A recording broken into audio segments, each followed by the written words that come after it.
Yo, what is up? This is Devin of GarbageSquad, and gonna be giving a deck profile on my Dark Magician Girl deck. I'm gonna just call it Magician Girls. So yeah, this is a deck that I've been wanting to play for like a long time, but just never really took the time to build it. And this deck, I'm not gonna lie, it's very casual, very casual. It's just a deck I built for fun to kind of just troll my friends. So yeah, if you're looking for a Magician Girl deck that's gonna like beat the meta, is gonna top locals for you, this is far off from that kind of deck profile. So yeah, if that's what you were looking for, feel free to click off the video right now. Otherwise, if you're here to see some trolls and some spice, well, I don't even know if it's considered spice, but it's just a very troll playstyle. Yeah, let's just go ahead and get right into it. So first off, be playing triple copies of Chocolate Magician Girl. This is the main, or one of the main Magician Girls that you want to see in your hand. Once per turn, you can discard a spellcaster type monster, draw a card. It just helps you draw into like your back row stuff or interruptions. And then once per turn, if this card is targeted for an attack, you can target one spellcaster monster in your graveyard except Chocolate Magician Girl, special summon it, then change the attack target to it, and if you do, the attacking monster's attack becomes half its current attack. So yeah, that's pretty much what all the Magician Girls do. They just use their effects to, if they get targeted for attacks, you pretty much special summon out another spellcaster and then redirect the attack, and then half your opponent's attacking monster's attack. So it's just a bunch of attack halving. So keeping that in mind, that's kind of how I built this deck around.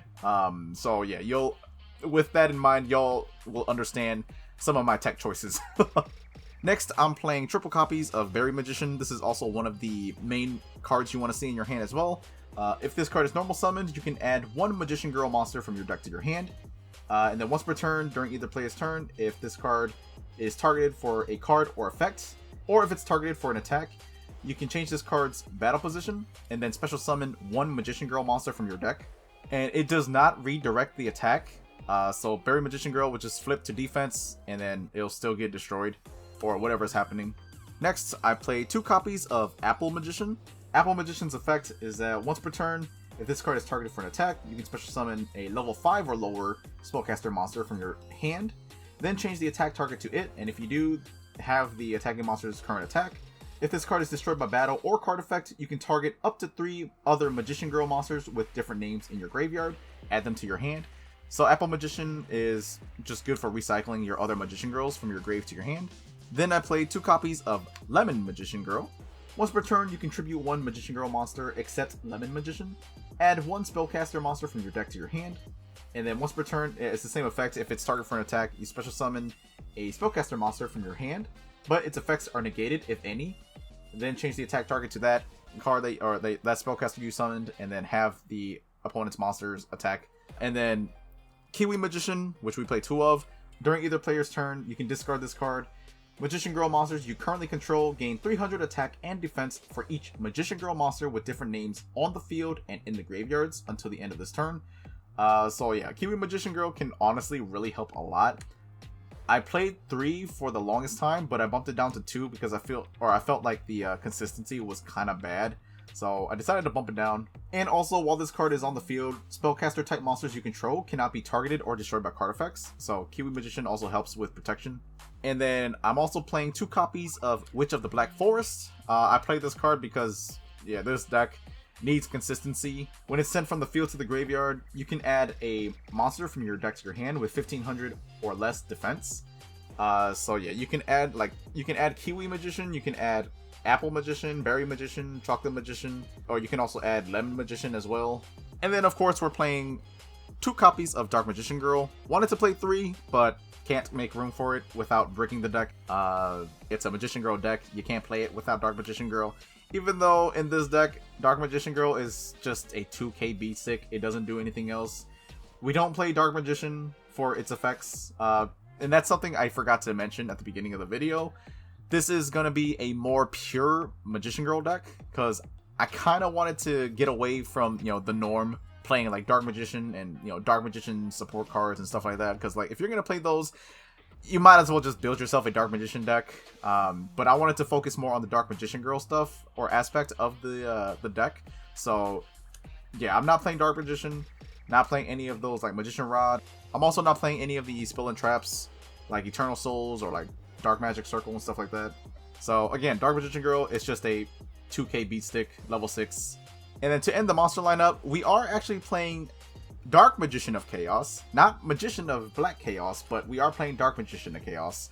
Because this card can help us recycle our spells. If this card destroys an opponent's monster by battle, you banish that target instead. So yeah, it's just another big boss monster to have in the deck. And that's going to do it for the monsters. The spells, I am playing triple copies of Pot of Duality.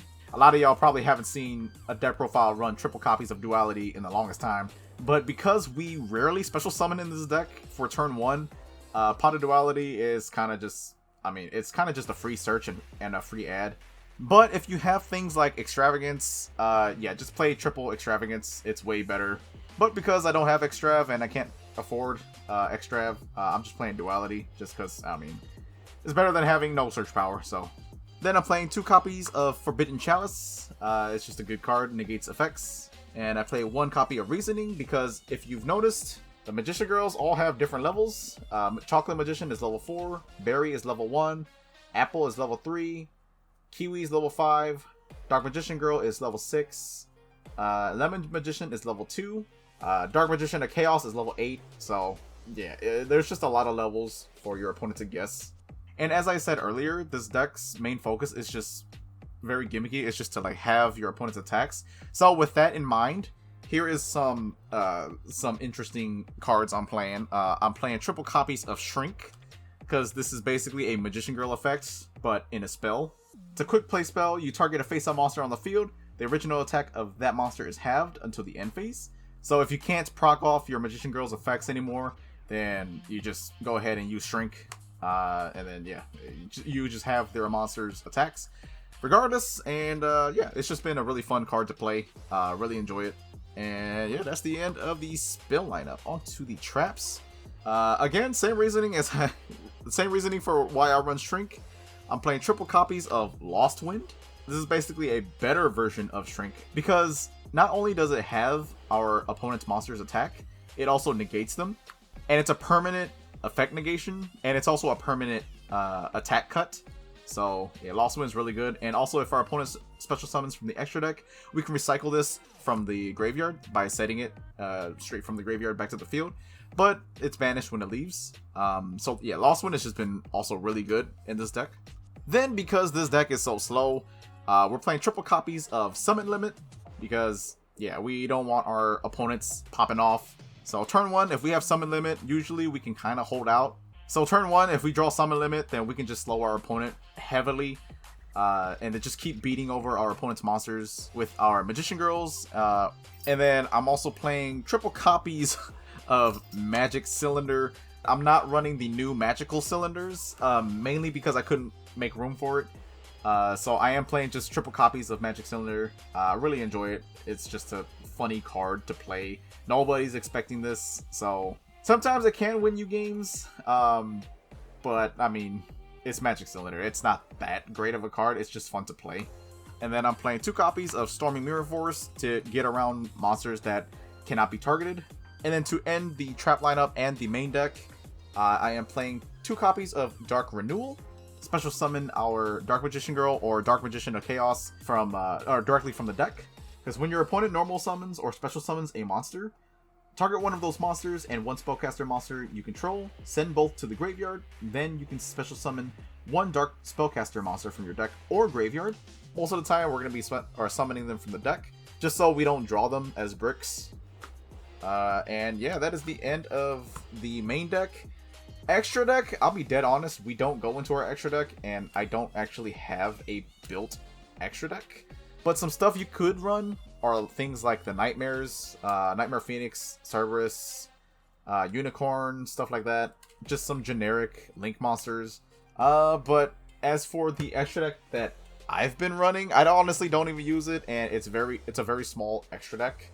And I can't even make anything in this extra deck.